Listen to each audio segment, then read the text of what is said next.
Good evening once again. I'm David Oliver. Good to have you here at 5 o'clock. A chance to avoid harsh automatic spending cuts is all but gone tonight. There is no deal on the table now to avoid sequestration. $85 billion is coming out of the budget because the president and lawmakers couldn't agree on a deal to avoid those cuts. Democrats pushed for tax hikes. Republicans would rather trim spending. Now, as soon as the order is signed, dozens of federal agencies will start scaling back. It'll take several weeks for the cuts to be felt, but the administration says to expect fewer police on the streets, teachers, layoffs, and flight delays. We are honored to have your Missouri Senator Roy Blunt joining us here at 5 today. Good to have you here, Senator. Hey, nice to be with you. Let's start off by talking about this. Lawmakers had pretty much a year and a half to kind of come up with a budget compromise on these cuts. Couldn't get that accomplished. Why is that? Well, you know, the Senate hasn't done a budget in 4 years. 1,400 days. One day last week was the 1,400th day since the Senate had done a budget. You know, there's that old saying, and we've heard in the Ozarks a lot: if you fail to plan, you plan to fail.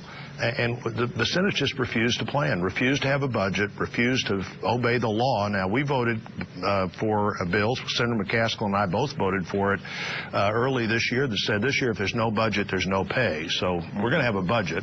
That's a good thing. And we also haven't been bringing the appropriations bills to the floor. I'm in the minority in the Senate. There's only one person in the Senate under the Senate rules, such as they are, that can bring a bill to the floor. That's the majority leader.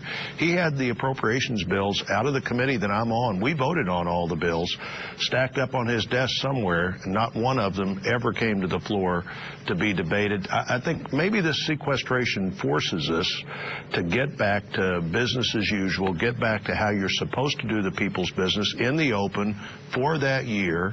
You know, I've seen a lot of the military people in the last few weeks, and they all say sequestration's a problem, but almost an equally big problem is the continuing resolution, where we're trying to now cut line items that were priorities we had 4 or 5 years ago, not priorities we would have if we could have what we'd like to have today to choose from. So you're kind of saying, obviously, Senator Harry Reid is obviously part of the problem out there. The president, though, puts a lot of the blame on GOP leadership. Here's what he had to say about that main sticking point.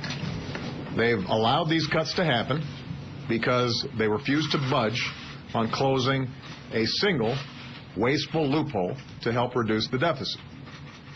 As recently as yesterday, they decided to protect special interest tax breaks for the well-off and the well-connected, and they think that that's apparently more important than protecting our military or middle-class families from the pain of these cuts.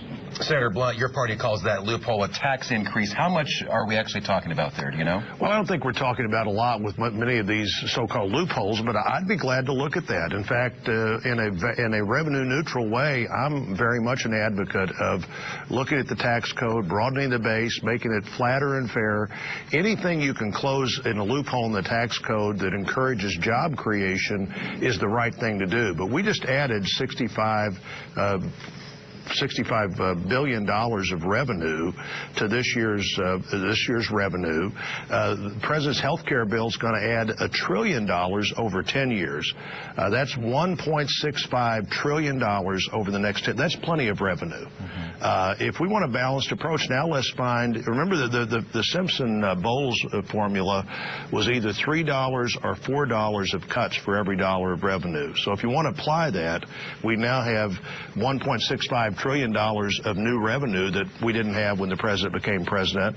Let's find the 3 or 4 times that in spending cuts. So we've got $65 trillion in new revenue.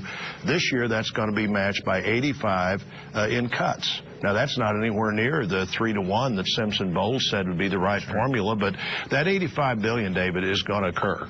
I sense your frustration, clearly. Yeah, and we sense a lot of frustration in our newsroom from viewers who contact us, many of whom say, you know, what can we do to get rid of the lawmakers who are out there not doing the job for the constituents, not getting these things done?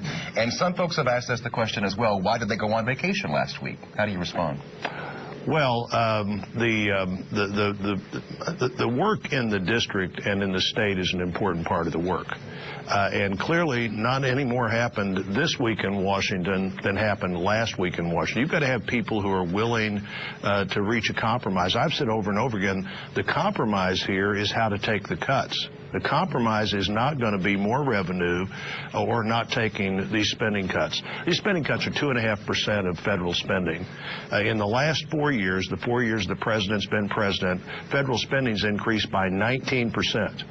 So if you take 2.5% off that 19, you're still spending 16.5% more money than you were just 4 years ago. How many families do you know that are spending 16.5% more money than they were just 4 years ago? Not many is the answer to that. We have a large, obviously, military contingency here in southwest Missouri, and almost half of the cuts were going to be at the Pentagon, we understand. The Army's Chief of Staff says the Army alone is going to have to stop training apparently 80% of its troops. Take a listen to that interview on this subject right now. So what I'm worried about is next year we might have to delay deploying people because they're not trained properly. Is that true, in your opinion? Well, I heard General Odierno say that this morning. I also heard him say this morning on that interview or a different interview that not having a budget that is the budget they'd like to have is as big a problem as cutting the line in this budget. So we could go back and should go back right now and extend the ability to pay the bills through September the 30th at the end of this spending year and put the new defense appropriations bill in that. And then they've got part of that problem solved right there. Sure. Obviously, there are two sides to every story. There's a lot of blaming going on in Washington. We're hearing, though, that through some of the sequester cuts, folks will experience perhaps longer lines at the airport. What would you say to some of those folks who are going to say, well, they couldn't get a deal out there, we're going to experience longer wait times at the airport, because basically they're just blaming each other on this situation? Well, I think everybody is in agreement, even the president, that we need to cut spending. So let's hear where we're going to cut it. You know, we had hearings just a week before last on this with even the Joint Chiefs of Staff and with people from Homeland Security and other places. And they said, well, we're for a balanced approach, but we really couldn't take any cuts right now. Now, this is the first year of a 10-year effort to cut spending. And we all know how that is. It's always easier to find the first dollar to save than it is the 10th dollar to save. I just think that we're going to have to get with the reality of where we face now. And one of these days, we're going to have to start talking about the side of the budget where the money really is. 62% of the budget is spent on the entitlement side of the budget. All these cuts are coming out of the 38% or so that's the so-called discretionary budget. Half of that is half the cuts are being taken in the military. I think that's too heavy a burden for military, but I think the military can take some cuts. Okay. Just real quickly here, March 27th coming up. We've got the next date that the federal government may have to shut down because of the budget situation. Crystal ball, what are we going to do there? I think what happens there is that both the House and the Senate say we don't want to have a government shutdown. That doesn't serve anybody's purpose. Let's go ahead and the ability to pay the bills in some way. The appropriations bills have been debated. If it was up to me, I'd say let's put the bills in law that we debated just in the last few months. They'd been debated in the committee. Unfortunately, haven't been on the Senate floor. So I think we'll see some of those bills become part of a continuing resolution.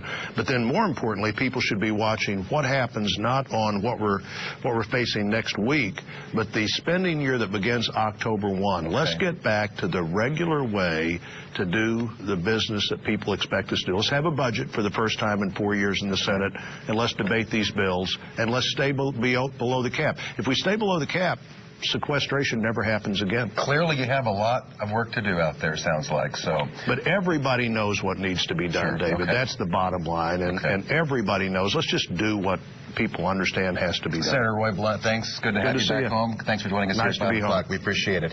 Other news for you right now.